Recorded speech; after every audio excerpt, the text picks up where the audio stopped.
Hello, Project Nerdy. It is Easter Sunday when filming this, and I am racing. Not only the clock of my family is coming, I need to finish getting ready, my battery is also dying, so that's a thing.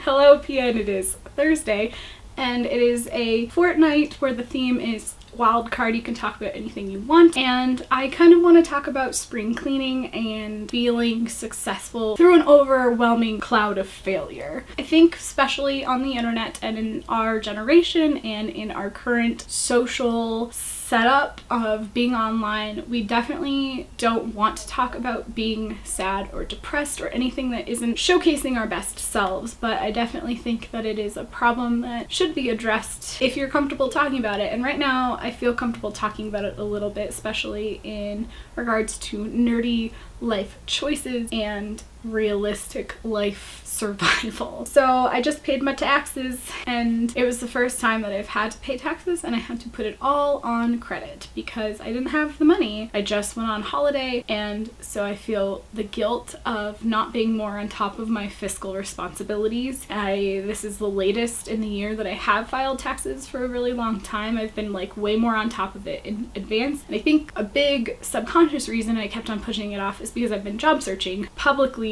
for 4 months since the new year, but even for 4 months prior to that, like more casually, at the end of last year I was job searching because I'm not totally happy in the sense of I'm not totally satisfied with my job anymore. Of course, I love teaching some lessons. I love it and I always will, but I will always have access to that should I want to, and you guys know me enough at this point where you know that I really want to have a more successful creative career than what lies for me in aquatic management, and that the management side of it is really tricky for me at times because I think that we forget that not every job is rainbows and sunshine, and that it is actually a privilege to have a job that is rainbows and sunshine a majority of the time. And every job, even rainbows and sunshine jobs, have those tricky, difficult, icky, gross pieces that you don't want to do. Even my dream careers and dream goals for that section of my life, I know that there's parts of those jobs that I won't like, but right now I'm just not feeling creatively fulfilled. And because my job takes so much of my energy, I'm not also feeling creatively fulfilled through my crafting or cosplay. I really do love cross-stitch, and I aim to sell what I've made so far, and then there's like that little nagging in the back of my mind of imposter syndrome of someone not creative if they're not good enough to sell, why even bother listing them? And I'm caught in this whirlpool of positive and negative internal reinforcement, and I'm getting a lot of external reinforcement, don't get me wrong there, but right now it's what's caught up inside, and I just kind of wanted to share that because that's kind of where I'm at. And so, you know, by phoning in these videos, like I still feel passionate about being a part of this channel, but it's been physically really hard for me to make videos, not only for this channel but for myself. The editing process is feeling weightier and harder and longer, even though I've been doing this for almost 8 years now, and I've had history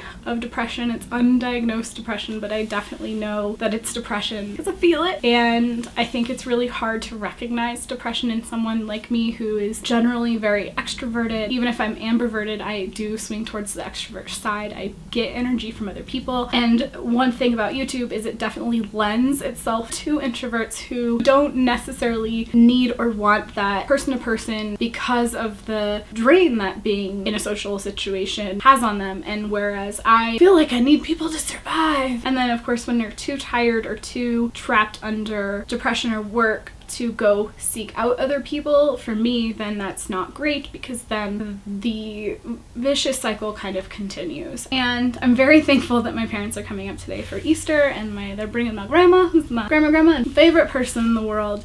My nerdy pleasure of the week is actually I got a wonderful gift from a former client and was able to then buy some makeup that I'm experimenting with today to kind of push my makeup for cosplay a little bit better. It has like photo finish stuff that's supposed to reflect light better, therefore being better for photos and therefore being better for cosplay photography. So my nerdy pleasure is being able to buy makeup for cosplay and then experiment with it. And then My question for the comments is, what kind of self-care do you give yourself? Like for me, it's been very necessary to make sure that part of my weekend is spent in the bathtub with books and bath bombs, because even though part of me nags that it's a waste of time and you should be doing other things, the other part of me is like, no, you need this time for you. You need this time to enjoy, relax, make your skin feel better, and escape into reads that are excellent. And so I definitely make sure I carve out that time. So what about you? What is your self-care routine? And that is that. David, we will see you in the next fortnight. DFTBA.